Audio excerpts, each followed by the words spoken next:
우리 함께 지난 시간에 이어서 역대하서 6장 우리 12절에 있는 말씀부터 함께 보고자 합니다. 역대하서 6장 12절에 있는 말씀입니다. 잘 아시는 것처럼 이 다윗과 솔로몬은 여호와를 위하여 그 성전을 지으려고 하는 마음이 있었고, 또 그렇게 이제 성전이 지어졌고, 그리고 주님 앞에 나와서 이제 기도한다라고 하는 것이 실제로는 우리를 위해서 뭘 자꾸 달라고 보챈다라는 개념보다는 하나님께서 우리를 늘 위해 주고 계시기 때문에 우리가 주님의 뜻을 따르고자 한다면 어떻게 해야 되는가 하는 것이 실제로 기도의 요지가 되는 것이죠. 그래서 제일 먼저가 회개하는 것이 우리에게도 참 감사하고 용서가 되는 일이지만 하나님께 가장 기쁜 일 중에 하나죠. 사람들이 하나님께로 돌이켜 온다는 거예요. 그리고 자기의 욕심을 따르지 않고 그 마음을 싣고 주님의 뜻을 따르고자 한다는 것이 하나님께는 큰 기쁨이 되는 것이죠. 그렇게 우리가 주님을 찾아뵙는 것입니다.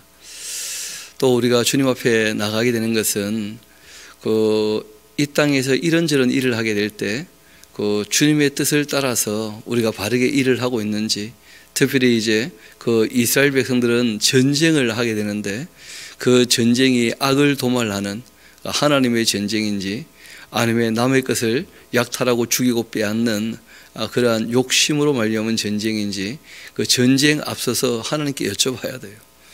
그래서 하나님은 선하고 참되고 의로우신 분이기 때문에 악을 도말하는 하나님의 전쟁을 하고 있는지 하는 것을 늘 살펴보는 것이 중요하죠. 그리고 또 한 가지는 이 땅에 우리가 살아갈 때 사람의 마음이라는 것을 잘 알지 못합니다. 딴 사람 마음도 잘 모르고 실상은 가끔 그런 얘기도 들어요. 내 마음 나도 모르겠다 그러기도 해요. 그래서 이 인간의 판결이라고 하는 것은 다 이 문제가 있습니다. 기분 좋을 때는 잣대가 굉장히 옅어지기도 하고 가벼워지기도 하고, 또 기분 나쁠 때는 너무 그냥 이 날선 그러한 이 마음을 가지고 남을 판단하기도 하고, 또 그러한 마음이 두 개가 부딪히게 되었을 때에는 참 이 판결하는 것이 쉽지 않을 수 있죠. 그래서 우리가 자신도 판결하면 안 될 것이고 제3자가 우리를 판결하는 것도 온전치 않을 겁니다. 그래서 주님께서 올바른 판결을 내려주실 것이다 하는 것을 신뢰하고 우리가 서로를 향하여 마음을 넓히는 것이 참 중요할 것입니다. 그런 것이 기도의 내용들이 되는 거예요. 주님의 뜻을 따르는 것, 내가 정말 주님의 뜻을 따르고 있는지, 또 주님께로 내가 정말 돌이켰는지, 그리고 우리가 서로에게는 마음을 넓히고 하나님께서 판결하실 것을 기다리는 자세가 되어 있는지, 이런 것이 이제 솔로몬이 기도했던 기도 내용의 핵심들이 되는 것이죠. 우리 한번 그 12절부터 제가 읽어드리도록 하겠습니다. 솔로몬이 여호와의 제단 앞에서 이스라엘의 모든 회중과 마주서서 그 손을 펴니라. 솔로몬이 일찍이 노소로 대를 만들었는데 길이가 5규빗이고 너비가 5규빗이고 높이가 3규빗이라. 뜰 가운데 두었더니 그가 그 위에 서서 이스라엘의 모든 회중 앞에 무릎을 꿇고 하늘 향하여 손펴고 이르되, 이스라엘의 하나님 여호와여, 천지에 주와 같은 신이 없나이다. 주께서는 온 마음으로 주의 앞에서 행하는 주의 종들에게 언약을 지키시고 은혜를 베푸시나이다. 주께서 주의 종 내 아버지 다윗에게 허락하신 그 말씀을 지키시되 주의 입으로 말씀하신 것을 손으로 이루심이 오늘과 같으니이다.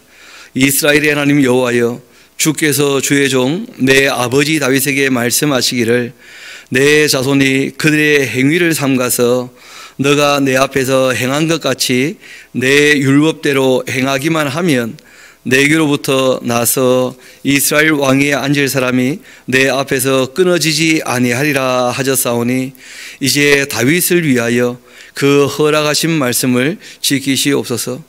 그런즉 이스라엘의 하나님 여호와여, 원컨대 주는 주의 종 다윗에게 하신 말씀이 확실하게 하옵소서.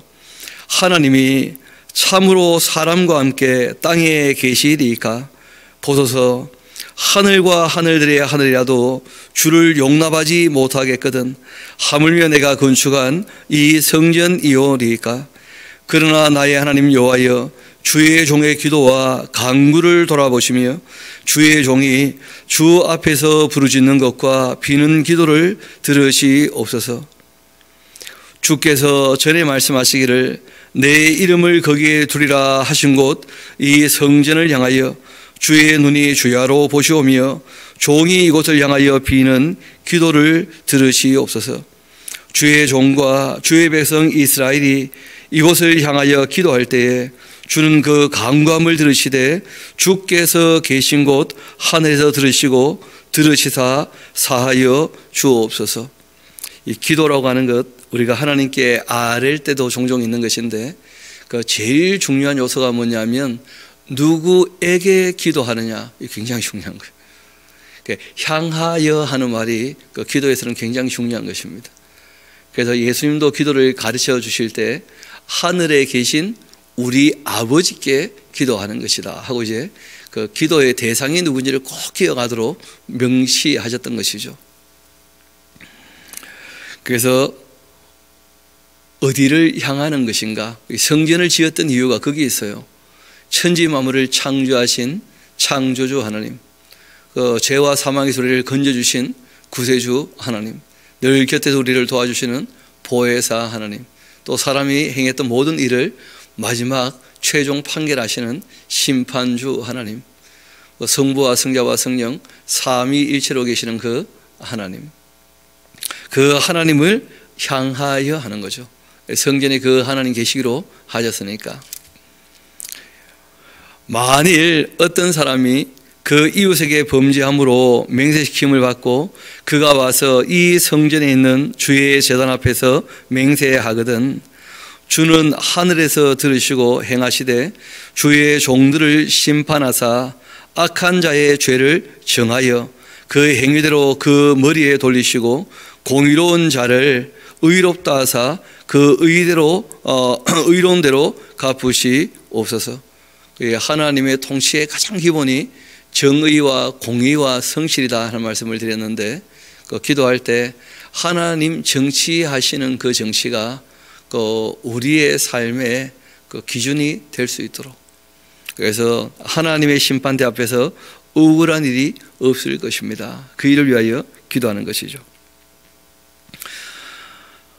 24절, 만일 주의 백성 이스라엘이 주께 범죄하여 적국 앞에서 패하게 되므로 주의 이름을 인정하고서 주께로 돌아와서 이 성전에서 주께 빌며 간구하거든 주는 하늘에서 들어주시고 주의 백성 이스라엘의 죄를 사하시고 그들과 그들의 조상들에게 주신 땅으로 돌아오게 하옵소서. 만일 그들이 주께 범죄함으로 말미암아 하늘 닫히고 비가 내리지 않는 주의 벌을 받을 때 이곳을 향하여 빌며 주의 이름을 인정하고 그들의 죄에서 떠나거든 주께서는 하늘에서 들으사 주의 종들과 주의 백성 이스라엘의 죄를 사하시고 그 마땅히 행할 선한 길을 가르쳐 주시오며 주의 백성에게 기업으로 주신 주의 땅의 비를 내리시옵소서. 만일 이 땅에 기근이나 전염병이 있거나 곡식이 시들거나 깜보기가 나거나 메뚜기나 이 황충이 나거나 적국이 와서 성읍들을 에워싸거나 무슨 재앙이나 무슨 질병이 있거나를 막론하고 한 사람이나 혹 주의 온 백성 이스라엘이 다 각각 자기의 마음의 재앙과 고통을 깨닫고 이 성전 향하여 손들고 무슨 기도나 무슨 간구를 하거든 주는 계신 곳 하늘에서 들으시며 사유하시되 각 사람의 마음을 아시오니 그 모든 행위대로 갚으시옵소서. 주만 홀로 사람의 마음을 아심이니이다. 그리하시면 그들이 주께서 우리 조상들에게 주신 땅에서 사는 동안에 항상 주를 경외하며 주의 길로 걸어가리이다. 기도하는 이유와 목적이 어디 있는 겁니까? 주님께로 우리가 돌이킬 때 용서해 주시고 선한 길을 가르쳐 주시라. 이게 지금 쭉 기도했던 내용의 그 요지가 되는 것이죠. 그 이웃과의 이 판결은 하나님께서 하실 것이다 하는 것과 함께 주님께 돌이키게 될 때 선한 길을 가르쳐 주셔서 주님의 선하신 뜻을 따를 수 있게 해 주시라 하는 것입니다. 이어서 이 이스라엘 백성뿐 아니고 32절 주의 백성 이스라엘에 속하지 않은 이방인에게 대해서도 그들이 주의 큰 이름과 능한 손과 표심파를 위하여 먼 지방에서 와서 이 성전 향하여 기도하거든 주는 계신 곳 하늘에서 들으시고 모든 이방인이 주께 부르짖는 대로 이루사 땅의 만민이 주의 이름을 알고 주의 백성 이스라엘처럼 경외하게 하시오며 또 내가 건축한 이 성전을 주의 이름으로 일컫는 줄을 알게 하옵소서. 그래서 이 성전의 별명이 만민이 기도하는 집이다.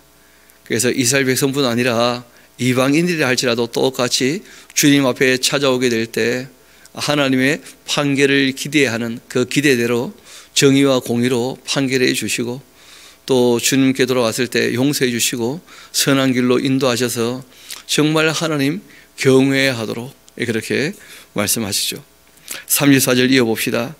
주의 백성이 그 적국과 더불어 싸우고자 하여 주께서 보내신 길로 나갈 때에 그들이 주께서 택하신 이 성과 내가 주의 이름을 위하여 건축한 성전이 있는 쪽을 향하여 주께 기도하거든 주는 하늘에서 그들의 기도와 간구를 들으시고 그들의 일을 돌보시옵소서. 주께 범죄하지 아니하는 사람이 없사오니 그들이 주께 범죄함으로 주께서 그들에게 진노하사 그들을 적국에게 넘기심에 적국이 그들을 사로잡아 땅의 원근을 막론하고 끌고 간 후에 그들이 사로잡혀 간 땅에서 스스로 깨닫고 그들을 사로잡은 자들의 땅에서 돌이켜 주께 간구하기를 우리가 범죄하여 패역을 행하며 악을 행하였나이다 하며 자기들을 사로잡아 간 적국의 땅에서 온 마음과 온 뜻으로 주께로 돌아와서 주께서 그들의 그 조상들에게 주신 땅과 주께서 택하신 성과 내가 주의 이름을 위하여 건축한 성전 있는 쪽을 향하여 기도하거든 주는 계신 곳 하늘에서 그들의 그 기도와 간구를 들으시고 그들의 일을 돌보시오며 주께 범죄한 주의 백성을 용서하옵소서. 그러니까 이 솔로몬이 그 성전을 짓고 그 성전 앞에서 대표 기도할 때 그 내용은 레위기라고 하는 책을 기준으로 해서 지금 기도하고 있는 것이거든요. 그 레위기라는 책을 보면 그 다 말씀하신 연후에 그 26장의 상벌에 대한 기준이 있어요. 거기에 이제 하나님께서 그 하나님의 율례법도를 따르지 않을 때 자녀이기 때문에 징계하시는 내용이 나옵니다. 그래서 그런 징계가 자신들에게 임하게 될 때 바라는 게 있어요. 스스로 깨닫고 돌이킬 때 받아주시고 용서해 주시라는 거예요. 그래서 스스로 깨닫고 하는 말이 참 중요합니다. 성령께서 그 양심을 찌르기도 하시고 또 이런저런 일들을 통하여 주님의 말씀을 듣게도 하시겠지만 중요한 것은 결국은 자신이 자복해야 돼요. 스스로 깨닫고 하는 그 성찰하는 게 참 중요하죠. 그렇죠? 그리고 이제 회개해야 용서해 주시는 것이니까. 그래서 이 솔로몬이 향하여 하는 말과 함께 돌아오거든 하는 말, 그러니까 다 똑같은 말이죠. 그 기도의 방향성에 대한 누구에게 기도하는가, 그리고 이제 무엇을 기도하는가 할 때 크게 세 가지 이야기를 하신 것입니다. 40절 이어봅시다. 나의 하나님, 이제 이곳에서 하는 기도에 눈 드시고 귀를 기울이시고 여호와 하나님이여 일어나 들어가서 주의 능력의 그 괴와 함께 주의 평안한 초소에 계시옵소서. 여호와 하나님이여 원하옵건대 주의 제사장들에게 구원을 입게 하시고 또 주의 성도들에게 은혜를 기뻐하게 하옵소서. 여호와 하나님이여 주의 기름 부음 받은 자에게 얼굴을 돌리지 마시옵고 주의 종 다윗에게 베푸시는 은총을 기억하여 주옵소서 하고 기도했다는 거예요. 그러니까 하나님께서 다윗과 약속하신 바가 있으니까 그 말씀대로 이루어지기를 원합니다 하는 것이지 다른 욕심 가지고 나온 게 아니거든요. 또 무엇보다 하나님은 정말 은혜를 베푸시는데 사람들이 그 베푸신 은혜를 잘 깨닫지 못하는 거예요. 그래서 그 하나님께서 베푸신 은혜에 대하여 기뻐할 수 있도록 정말 감사할 수 있도록 그렇게 이제 말씀을 아는 것입니다. 이렇게 이제 성전을 봉헌하면서 기도하기를 마쳤을 때에 그 불이 하늘로부터 내려와서 그 번제물 제물들을 사르기도 했고 여호와의 그 영광이 그 성전에 가득했습니다. 여호와의 그 영광이 여호와의 전에 가득함으로 제사장들이 여호와의 전으로 능히 들어가지 못했고 이스라엘 모든 자손은 불이 내리는 것과 여호와의 영광이 성전에 있는 것을 보고 돌을 깐 땅에 엎드려 경배하며 여호와께 감사하며 뭐라고 이 하나님께 고백하게 되느냐면 하나님은 선하시도다.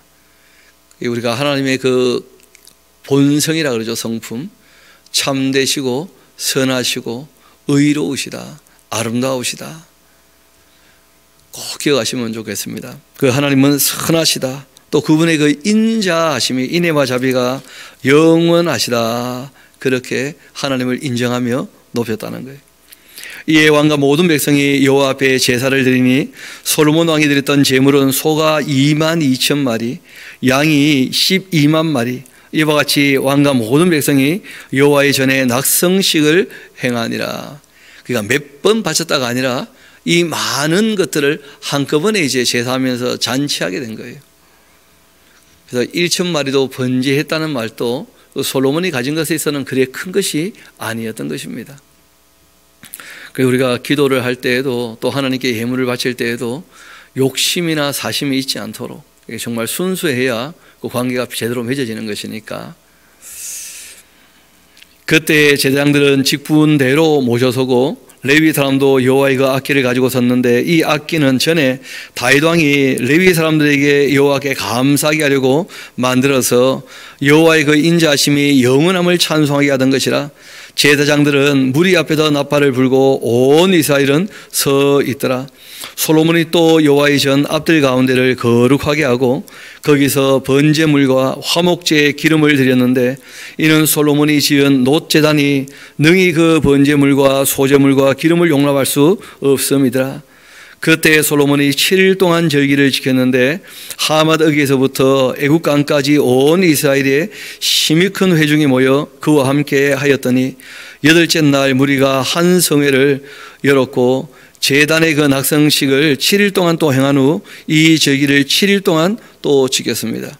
이렇게 7째 달 제23일에 왕이 백성을 그들의 장막으로 돌려보내매 백성이 여호와께서 다윗과 솔로몬과 그 백성 이스라엘에게 베푸신 그 은혜로 말미암아서 기뻐하며 마음에 즐거워하였습니다. 솔로몬이 여호와의 그 전과 왕궁 건축을 마치고 솔로몬의 그 심중에 여호와의 전과 자기의 궁궐에 그가 이루고자 한 것을 다 형통하게 이루니라. 그가 하나님의 성전을 지은 것과 왕궁을 지은 것을 이제 다 이루었다는 것인데 총 걸린 기간이 20년이었어요. 성전을 위해서는 7년, 왕궁을 위해서는 한 13년 그렇게 걸렸죠.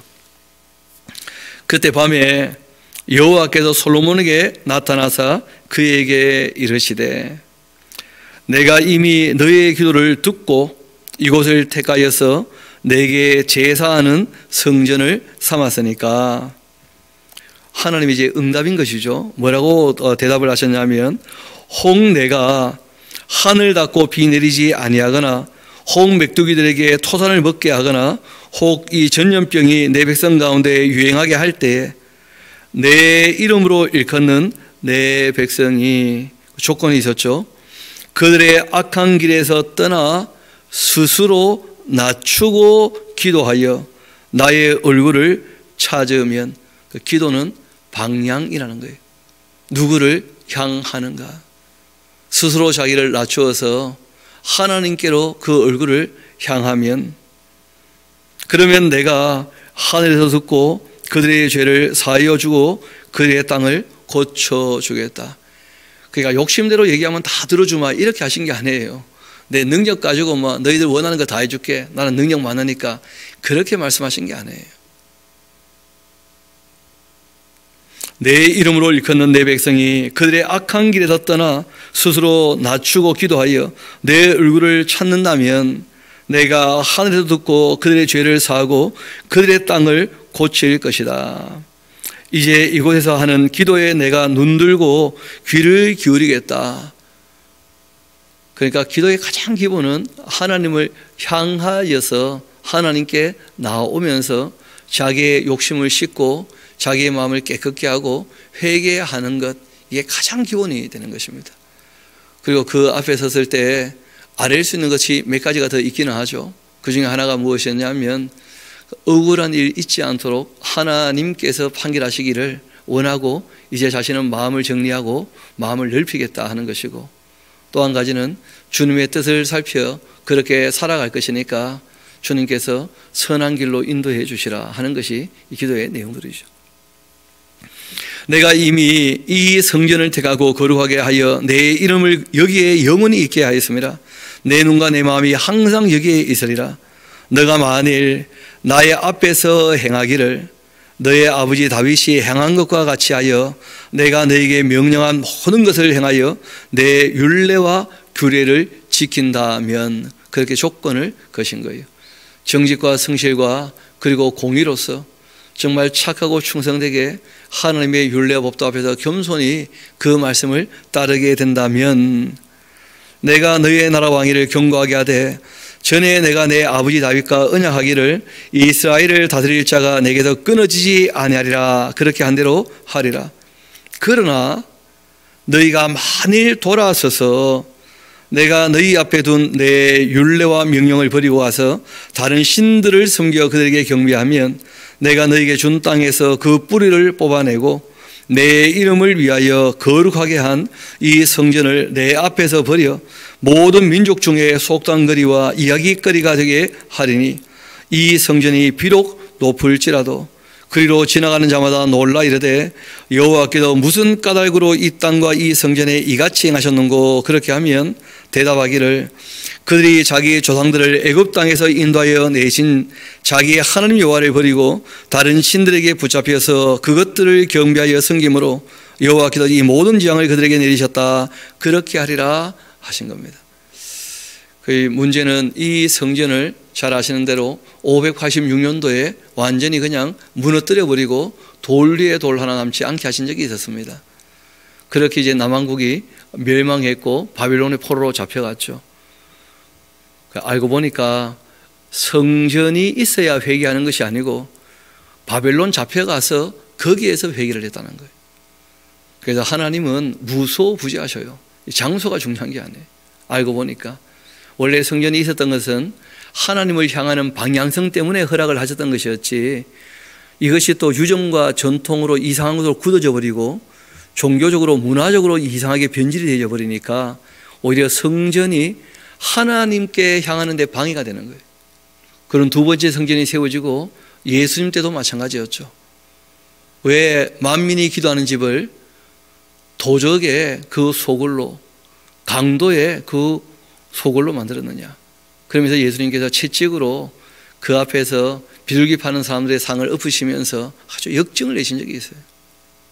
그러면 결국 이제 AD 70년에 그 성전이 무너지고 말았고, 그 전에 예수님께서 말씀하셨죠. 이 성전이 돌 위에 돌 하나 남지 않고 무너지게 될 것이라고. 정말 중요한 것은 너의 마음의 성전. 우리가 우리 마음으로 정말 어디에 있든지 간에 하나님을 늘 향하여 살아가고 있는가. 그래서 기도는 많이 하는 것이 아니라 쉬지 않는 것이다. 항상 하는 것이다. 분량을 채우는 것이 아니라 정말 우리가 주님의 뜻을 살펴서 참되고 선하고 의로우신 주님의 뜻을 살피려면 율법의 귀를 기울여야 돼요. 지금 우리가 완성된 율법까지 갖고 있지 않습니까? 그래서 이 율법을 듣지 않게 되면 기도도 다 가증하게 돼요. 선한 바를 따르게 되지 않게 되니까. 욕심이 많아지면 그 기도는 다 악하게 되는 것이고 잘못되는 것입니다. 그래서 이 역대기하서 그 6장 7장에 나오는 내용들은 꼭 우리가 귀담아 듣고, 성전이 원래 세워졌던 이유와 목적이 여기 있었다는 거예요. 하나님께로 삶의 방향을 향하고 정말 선을 따르도록, 그러기 위하여 정말 자복하고 회개하기를 원하셨기 때문에 늘 하나님을 기억하기를 바라셔서 그렇게 이제 이 성전을 짓기에 허락하셨고 그 지어졌고, 거기에 대하여 솔로몬과 하나님의 대화가 있었던 것이었죠. 이 대화를 꼭 기억해야 기도에 대해서 엉뚱한 짓을 안 하는 거예요. 이어봅시다. 8장입니다. 솔로몬이 여호와의 그 전과 자기의 그 궁궐을 20년 동안에 건축하기를 다 마쳤고, 후람이 솔로몬에게 되돌려준 그 성읍들 솔로몬이 건축하여 이스라엘 자손에게 거기에 거주하게 했는데, 이 솔로몬이 가서 하반 소바를 쳐서 점령하고, 또 광야에서 다도모를 건축하고, 하맛에서 모든 국고성들을 건축하고, 또 윗 벳호론과 아랫 그 벳호론을 건축하되 성벽과 문과 문빗장이 있게 하여 견고한 성읍으로 만들고, 또 이 발락과 자기에게 있는 모든 국고성들과 모든 병거성들과 마병의 그 성들을 건축하고, 솔로몬이 또 예루살렘과 레바논과 그가 다스리는 온 땅에 건축하고자 하던 것들을 다 건축하니라. 이스라엘이 아닌 헷 족속과 아모리 족속과 브리지 족속과 히비 족속과 여부수 족속의 그 남아있는 모든 자, 곧 이스라엘 자손이 다 멸하지 않았으므로 그 땅에 남아있는 그들의 자손들 솔로몬이 역군으로 삼아 오늘까지 이르게 되었다. 오직 이스라엘 자손은 솔로몬이 노예로 삼아 일을 시키지 아니했으니 그들은 군사와 지휘관의 그 우두머리들과 그 병과 마병의 지휘관이 됨이라. 솔로몬 왕의 그 공장을 감독하는 자들이 250명이라 그들이 백성을 다스렸더라.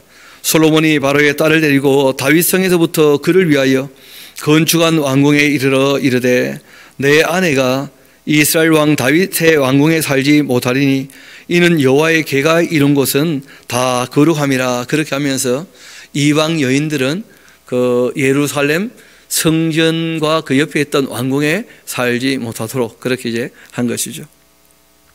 솔로몬이 낭실 앞에 쌓았던 여호와의 그 제단 위에 여호와께 번제를 드리되 모세의 명령 따라 매일의 일과대로 안식일과 초하루 정한 절기 곧 1년에 새 절기 무교절과 칙절과 초막절에 드렸더라. 솔로몬이 또 그 아버지 다윗의 규례를 따라 제사장들의 반열을 정하여 섬기게 하고 레위 사람들에게도 그 직분을 맡겨 매일의 일과대로 찬송하며 제사장들 앞에서 수종 들게 하며 또 문지기들에게 그 반열을 따라 강문을 지키게 하였으니 이는 하나님의 사람 다윗이 전에 이렇게 명령하였습니다. 제사장들과 레위 사람들이 국고 일이든지 무슨 일이든지 왕이 명령한 바를 전혀 어기지 아니하였더라.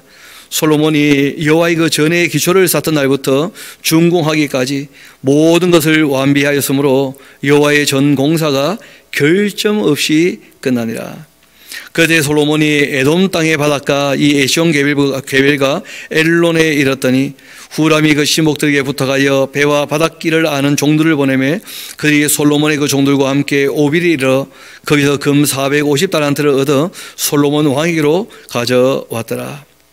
한편 이 스바 여왕이 솔로몬의 명성을 듣고 와서 어려운 질문으로 솔로몬을 시험하고자 그렇게 했는데, 예루살렘에 이르니 매우 많은 그 시종들을 거느리고 향품과 많은 그 금과 보석을 낙타에 실었더라.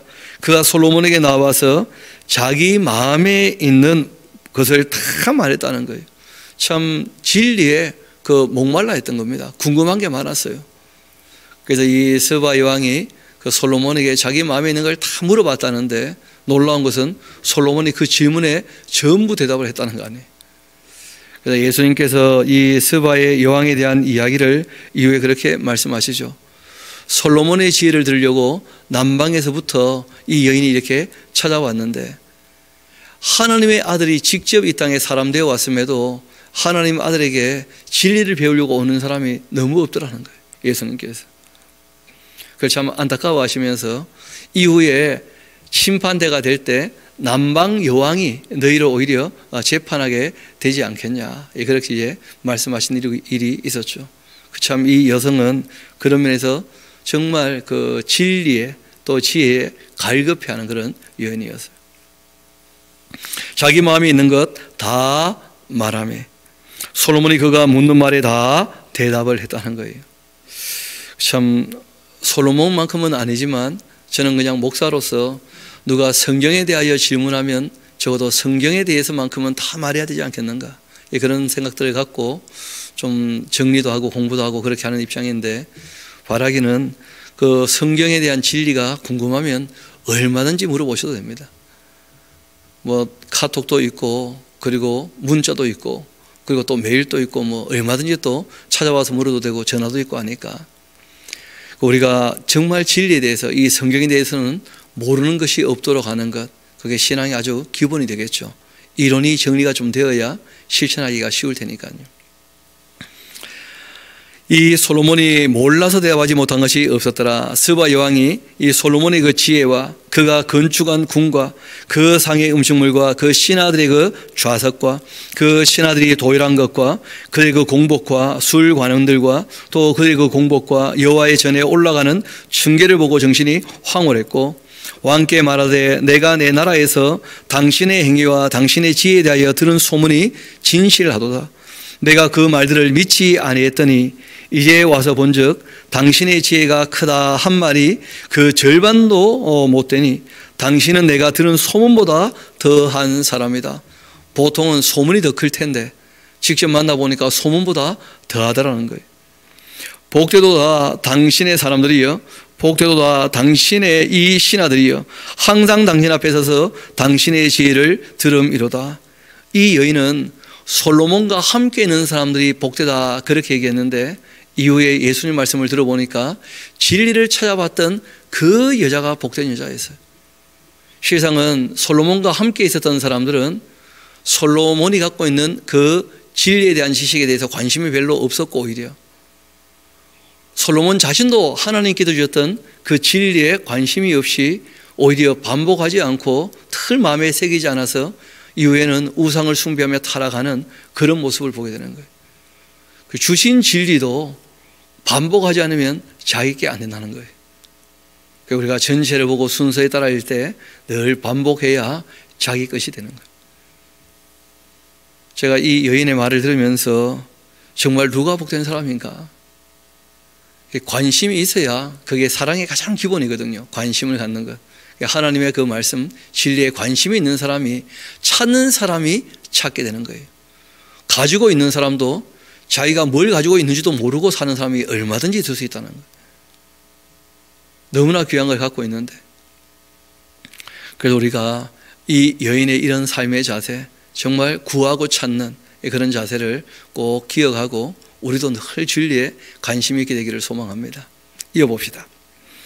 7절, 복되도다 당신의 사람들이여, 복되도다 당신의 이 신하들이여, 항상 당신 앞에 서서 당신의 지혜를 들음이로다. 당신의 하나님 여호와를 송축할지로다. 하나님이 당신을 기뻐하시고 그 자리에 올리사 당신의 하나님 여호와를 위하여서 왕이 되게 하셨도다. 당신의 하나님이 이스라엘을 사랑하사 영원히 경고하게 하시려고 당신을 세워 그들의 그 왕으로 삼아 정의와 공의를 행하게 하셨도다. 그러니까 알아들으니까 하나님의 정치는 딴 게 아니라는 거예요. 정의와 공의로 하나님의 보좌의 기초이기도 하고, 이에 그가 금 120달란트와 또 매우 많은 향품과 보석을 왕께 드렸는데 스바 여왕이 솔로몬 왕께 드렸던 향품 같은 것 전에는 없었더라. 이 후람의 신하들과 솔로몬의 신하들도 오빌에서 금시러 올 때에 백단목과 보석을 가져온지라. 이 왕이 백단목으로 여호와의 그 정과 왕궁의 그 층대를 만들고 또 노래하는 자들을 위하여 수금과 비파를 만들었으니 이 같은 것들은 유다 땅에서 전에는 보지 못하였더라. 솔로몬 왕이 스바 왕이 가져온 대로 담례하고 그 외에 또 그 소원대로 구하는 것 모두 주니 이에 그가 그 신하들과 더불어 본국으로 돌아갔더라.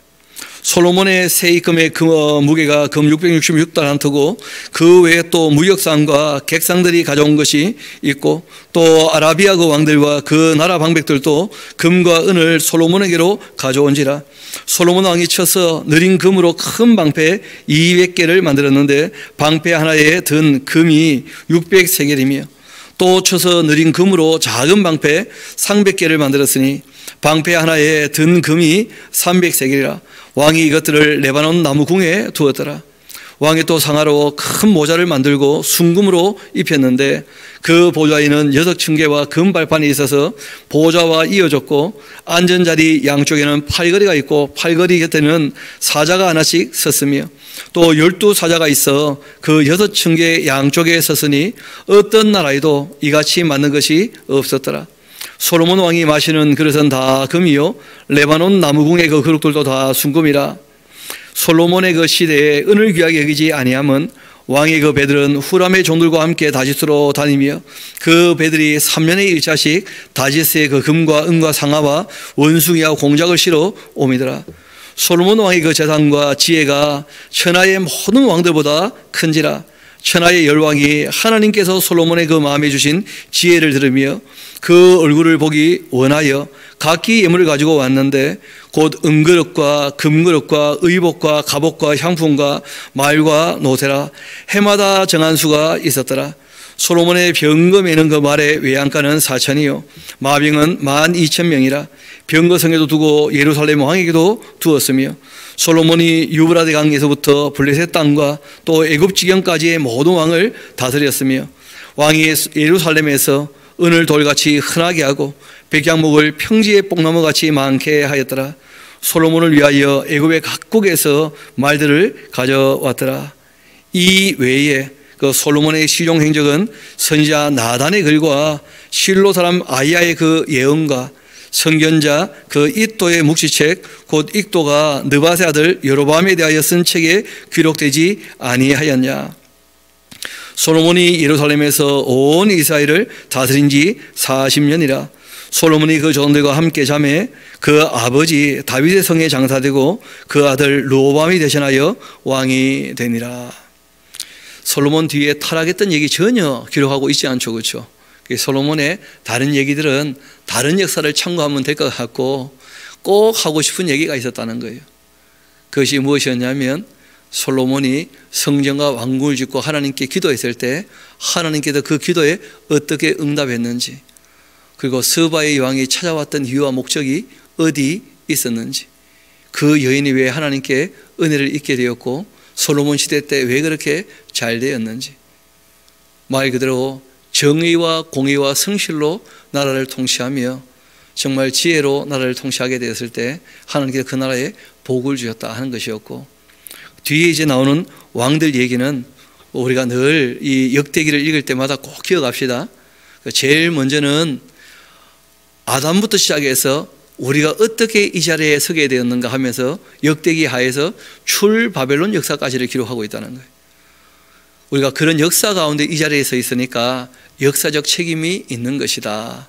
그냥 이 자리에 있는 것이 아니다. 역사적 책임이 있다는 말은 하나님이 아담부터 시작해서 여기 우리를 부르실 때까지 그 사람들에게 주신 사명이 있다는 것을 꼭 기억하자는 거예요. 두 번째는 다윗과 솔로몬 시대 때 하나님께서 은혜를 베푸시고 복 주신 이유가 있는데 다윗과 솔로몬 시대에 하나님이 원하시는 그 정치를 했다는 거예요.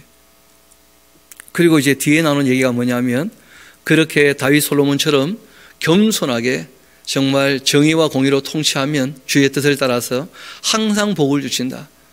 근데 복받은 연륜에다도 다시 교만하게 되면 어떻게 된다는 거예요? 버림을 받게 된다. 버림받은 연후에라도 사람의 이 자세가 다 두 가지씩이죠. 복받은 다음에 여전히 복받을 짓을 하는 사람이 있고 복받은 다음에 교만해서 타락하는 사람이 있다는 거예요. 바꾸어 말해서 반응이라고 하는 것은 복 주신 것으로 끝나는 것이 아니고 그 다음 어떻게 하느냐가 더 중요하다는 거예요. 끝까지 가는 것이 중요하죠. 그렇게 하나님께 이 징계를 받은 연후에도 그 반응은 두 가지라는 거예요. 그 벌을 순위 받고 돌이키는 사람이 있는 반면에 그 벌을 받고 더 빗나가는 사람도 있다는 거예요. 그래서 그 얘기를 이제 뒤에 하고 있는 것입니다. 오늘 우리가 이 솔로몬 이야기까지 좀 정리를 한다면 우리가 한두 군데 좀 더 가서 특별히 오늘 그 솔로몬의 기도를 봤으니까 우리가 성경에 솔로몬이 기도에 대해서 얘기했던 곳이 한두 군데가 좀 더 있습니다. 그리고 실제로 또 예수님께서 뭐라고 말씀하셨는지까지 본다면 우리가 명확히 더 기도에 대해서 정리가 되지 않겠나 싶어요. 우리 제일 먼저는 그 잠언이라는 책 같이 한번 가봅시다. 잠언.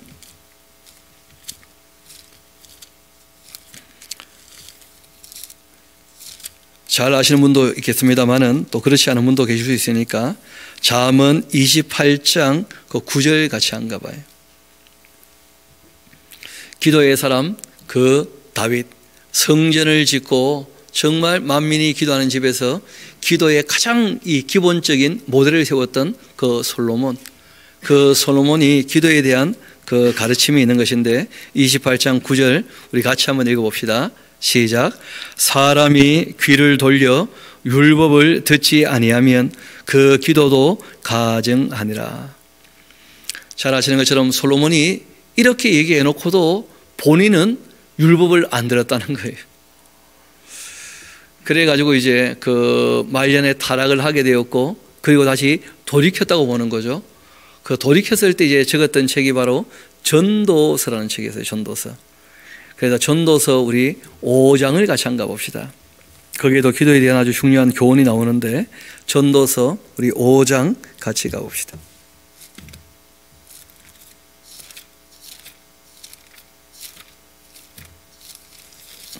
잠언 바로 뒤에 있죠. 전도서. 제가 1절부터 한번 읽어드리겠습니다. 너는 하나님의 집에 들어갈 때 너의 발을 삼갈지어다.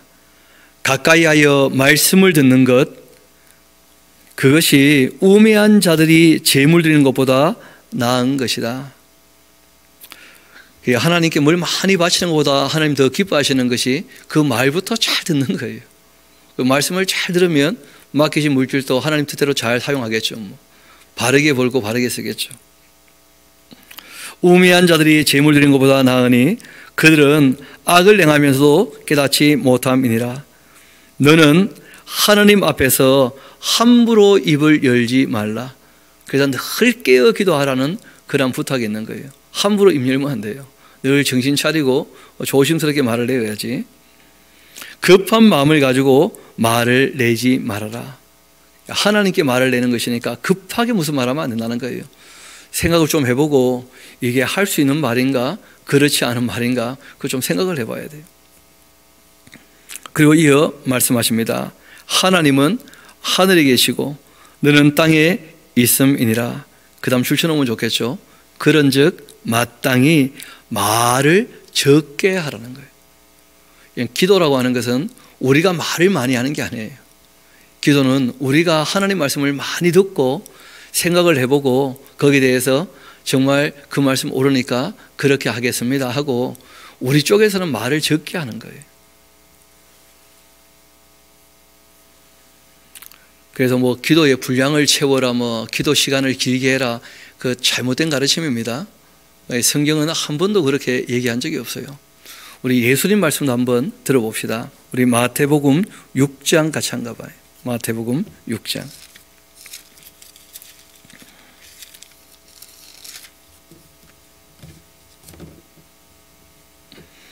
6장 5절부터 한번 우리 살펴봅시다. 6장 5절부터입니다.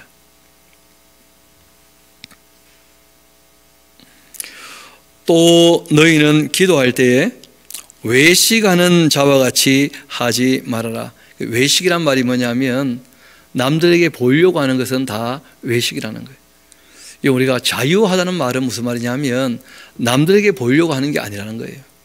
우리가 진리와 사랑 여기에 매이는 것 이외에는 정말 자유해야 돼요.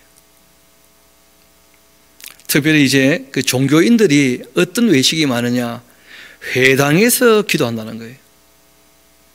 남들 보라고 뭐 그런 거 하나님 딱 싫어하셔요. 또 너희는 기도할 때 외식하는 자와 같이 하지 마라. 그들은 사람에게 보이려고 회당이라든지 또 이 당시 이제 유대 그 국가는 종교 국가니까 또 길거리 의기에서도 기도하기를 좋아한다. 남 보라고. 뭐 옷도 희한한 거 입고 그렇게 이제 하는 것. 내가 진실로 너희에게 이르노니 그들은 자기 상을 이미 다 받은 거다. 남들에게 보이려고 하는 것 별로 의미가 없다는 거예요. 너는 기도할 때에 너의 골방에 들어가 문 닫고 은밀한 중에 계신 너희 아버지께 기도하라. 은밀한 중에 보시는 너희 아버지께서 갚아 주실 것이다. 그 기도는 특히 개인적인 거예요. 하나님과의 관계에 대한 이야기죠. 또 기도할 때 이방인같이 중언부언하지 말아야 되는 이유가 있는데 왜 이방인들이 중언부언을 자꾸 하느냐 하면 그들은 말을 많이 해야 듣는다고 생각을 하기 때문에 뭐 하는 거예요? 중언부언하는 거예요. 그러니까 말을 많이 해야 되니까 무슨 말인지도 모르고 자꾸 떠들고 그러니까 막 깊이 빠지는 거야. 기도해. 그러니까 아주 잘못된 겁니다. 기도는 깊이 빠지는 게 아니에요. 좀 생각을 하고 말씀을 여쭐 수 있는데 먼저 말씀을 잘 들어보고 난 다음에 그렇게 할지 안 할지, 또 그렇게 하기를 원하니까 도와주시라 하는 정도지. 이어봅시다. 그러므로 그들을 본받으랍니까? 본받지 말랍니까? 본받지 말라고 되어 있어요. 그런데 별표를 한 10개나 해놓으십시오. 저는 그 예수님의 가르침과 다르게 하는 기도 모임은 다 잘못되었다고 봅니다. 예수님의 가르침은 너무나 확실했어요. 회당이나 길거리 어귀에 서서 하는 것, 그거 잘하는 거 아니라는 거예요. 또 말을 많이 해야 듣는다고 착각을 해가지고 중언부언하는 것, 말을 많이 하는 것, 그 자체가 다 잘못되었다는 거예요. 그들을 본받지 마라. 그리고 이런 말씀하십니다. 아버지 하나님은 어떤 분인지를 먼저 생각하라는 거예요. 그분은 구하기 전에 너희에게 있어야 할 것, 하나님 너희 아버지께서 알고 계신다는 거예요. 그러니까 우리가 필요를 따라 구할 수 있고 실제로는 하나님께서 다 허락해 주시는 거예요. 보장해 주시는 것이고 구하기 전에 있어야 할 것을 다 아신다는 거예요. 그래서 우리가 가만 보면 기도가 감사가 훨씬 많아질 겁니다. 기도를 바르게 하게 되면. 왜냐하면 제가 미처 생각도 못했지만 필요한 것들이 항상 주변에 있더라고요. 보니까 감사하는 것이 대부분이 될 거예요. 조금만 돌이켜보면 구하기 전에 있어야 할 것 다 하나님 너희 아버지께서 아신다는 거예요. 우리가 기도했기 때문에 산소와 이 질소의 비율이 딱 맞는 겁니까? 아니면 그냥 우리가 호흡하고 있는 겁니까? 알고 보면 구하기 전에 있어야 할 것은 다 보장해 주신 거예요. 우리가 기도했으니까 물이 생깁니까? 물이 원래 있는 겁니까? 구하기 전에 우리에게 있어야 할 것을 다 하나님께서 준비해 두신 거예요. 알고 보면 기도해서 부모가 생긴 게 아니거든요. 그러므로 너희는 이렇게 기도하라. 하늘에 계신 우리 아버지, 그 이름이 거룩히 여김을 받으시오며 하나님의 나라가 임하시오며 뜻이 하늘에서 이루어진 것 같이 땅에서도 이루어지이다. 하나님 원하시는 바 다 기록으로 남아 있으니까 이 말씀대로 이제 이 땅에서 이루어지기를. 오늘 우리에게 일용할 양식을 주시옵고, 욕심 부리지 말라는 거죠. 일용할 양식이면 충분하다는 거예요. 내일 일은 내일 염려할 것이고 한 날 괴로운 그날 족하다는 거예요. 내일 일을 염려하지 말라고 하신 거죠. 오늘 우리에게 일용할 양식을 주시옵고 우리가 우리에게 죄 지은 자 사하여 준 것 같이 우리 죄를 사하여 주시옵고, 그 죄 지은 자라는 표현보다는 그 용서에 대한 이야기입니다. 그러니까 우리가 사한다는 표현보다는 우리가 용서한 것처럼 우리를 사하여 주시라 하고 얘기한 거예요. 죄 사는 권세는 하나님밖에 없거든요. 여하튼 우리가 우리에게 죄 지은 자 용서하여 준 것 같이 우리 죄를 사하여 주시고 우리를 시험에 들게 하지 마시옵고 다만 악에서 구하시옵소서. 나라와 근세와 영광이 아버지께 영원히 있사옵나이다. 아멘. 거기다 우리가 하나 꼭 기억하면 좋겠죠. 말을 많이 안 하셨다. 꼭 기억하셔야 돼요. 예수님께서 무슨 말을 많이 하신 게 아니에요. 얼마나 간결합니까? 이렇게 기도하라고 하신 거예요. 말을 많이 하지 말 것에 관한 가장 이 기본적인 본이었었고, 그리고 아버지 하나님께 기도한다는 것을 기억하면서 욕심대로 하지 말고 그 뜻을 우리가 구하도록, 그 뜻을 따르도록 필요를 구하는 정도로, 그리고 이 땅에 살아갈 때 정말 하나님과 동행하기를 원해서 시험 들지 않고 악에 빠지지 않도록 그런 정도면 충분하다는 거예요. 그리고 이어 말씀하십니다. 너희가 사람의 잘못을 용서하면 너희 아버지께서도 너희 잘못을 용서하시겠지만 너희가 사람의 잘못을 용서하지 아니하면 너희 아버지께서도 너희 잘못을 용서하지 아니하실 것이다. 실제로는 기도도 기도지만 우리가 일상생활에 있어서 사람들과의 관계가 어떠냐가 굉장히 중요하다는 거예요. 왜냐하면 하나님께서 우리의 삶을 다 보고 계시거든요. 그래서 1만 달란트 빚진 사람의 그 이야기를 꼭 기억하셔야 돼요. 예수님은 1만 달란트 탕감해 줬다는데 그 300데나리온 빚진 사람 그 탕감 안 해줘가지고 결국은 다시 잡아 넣으라 하실 수 있다는 거예요. 본인들이 하나님께 기도할 때 용서를 구한다 할 때에도 회개한다고 할 때에도 다른 사람을 대하는 그 자세가 어떠냐는 거예요. 그걸 다 보고 계신다는 거예요. 그래서 야고보가 그런 얘기를 하는 거예요. 긍휼이 심판을 이긴다는 거예요. 하나님은 공의와 정의로서 판결하시겠지만 우리가 다른 사람에게 긍휼히 여기는 마음이 있으면 긍휼이 있는 심판이 있다는 거예요. 우리가 사람들과의 긍휼이 없는 그런 잣들을 가지고 대하면 하나님도 마찬가지예요. 그래서 우리에게 마음을 넓히도록 부탁하신 거예요. 하나님께 기도하는 것도 참 중요하지만 사람들과의 관계에 있어서 어떤 마음을 가지고 사람을 대하느냐, 그걸 내가 늘 염두에 두고 하나님께 나아가서 기도하라는 거예요. 내가 사람을 어떻게 대하는지를 꼭 기억하고. 우리 이왕 똑같은 본문이 또 있으니까 거기도 한번 가봅시다. 어디로 가느냐 하면 누가복음 11장 우리 같이 한번 가봅시다. 누가복음 11장입니다.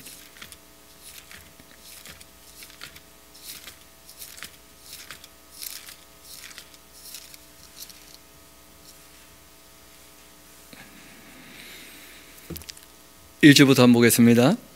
예수께서 한 곳에서 기도하시고 마치심에 제자 중 하나가 여짜오되 주여, 요한이 자기 제자들에게 기도를 가르친 것 같이 우리에게도 가르쳐 주옵소서.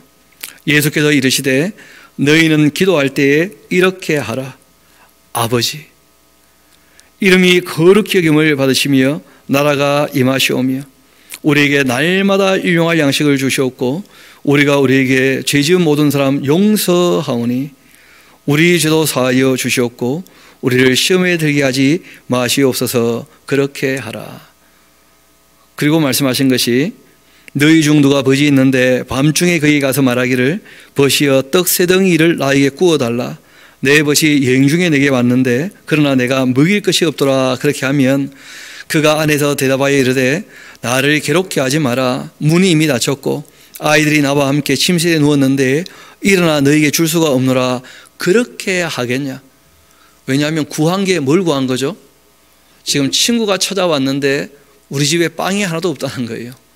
그러니까 이 나그네 길에 정말 지치고 배고파하는 이 친구한테 줄 수 있는 빵을 세 덩이만 달라. 그렇게 요구한 거예요. 너무나 필요한 것, 그리고 너무나 합당한 것, 할 수 있는 것, 빵 세 덩이를 굶주리고 있는 친구를 위하여 구한 거예요. 그걸 거절하는 사람이 있겠냐는 거예요. 그걸 거절하면 그 인간도 아니죠. 그래서 이어 말씀하십니다. 내가 너희에게 말하노니 비록 벗됨을 인하여 일어나 주지 아니할지라도 그 간청함을 인하여, 이렇게 되어 있는데 이게 번역이 조금 잘못된 거예요. 아니 그 빵 서덩이 구하는데 그렇게 막 간절히 청해야 되겠습니까? 이 아나이데이안이라고 하는 이 말은 뭐냐면 빵 세 덩이 정도 너무나 당연한 걸 구할 때는요 뻔뻔히 요구할 수 있다는 거예요. 얼마든지. 그런 의미예요. 그러니까 합당한 것, 정말 뻔뻔하게 요구할 수 있는 것이라면 그는 얼마든지 요구할 수 있다는 거예요. 너무나 당연한 것이니까. 그걸 거절할 사람이 누가 있겠냐는 거예요. 하물며 하나님께서 그런 걸 거절하겠냐는 거예요. 지금 나그네가 찾아와서 빵 세 덩이 구하는데 그걸 안 준다면 그게 사람이겠습니까?